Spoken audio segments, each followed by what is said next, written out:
Hi, I'm Wally from Energyweb, and we've just commissioned another solar system that we've built for one of our customers. This solar system has got a solar tank, which you can see the elevated unit there at the back, and then the two brewing tanks, which is our process heat application where we need that heat energy, that thermal energy. So the way we've designed the system is evacuated tubes and a heat pipe system. So there's no water that flows in the evacuated tube itself. It heats up and it's got a heating point at the top, and that water literally just circulates over that unit, and that heats up the water. It's designed on a thermosiphon basis. In other words, there's no pumps required.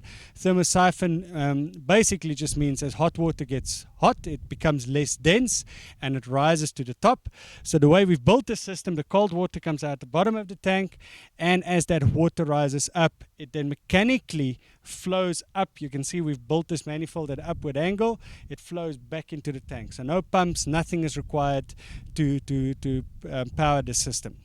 Plain, simple mechanical principles.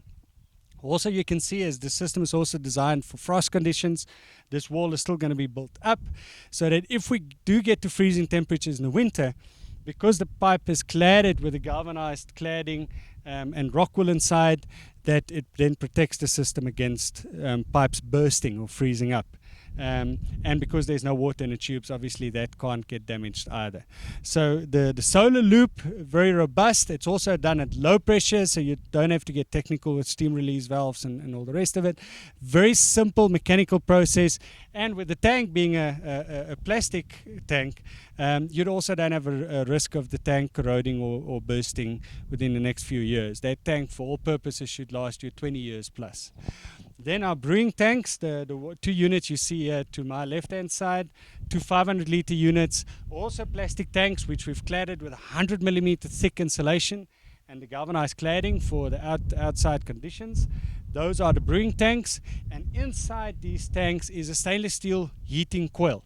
So we're heating these tanks with our solar water indirectly. So we could have oil or whatever the liquid might be in those tanks, and it's heated with the indirect process with the stainless steel coils. So mechanically the system only has got the controller and one pump, and for the rest it just all works very simple with very little maintenance or mechanical intervention that's required. So for more information on the Energyweb solar systems, visit our website www.energyweb.co.za.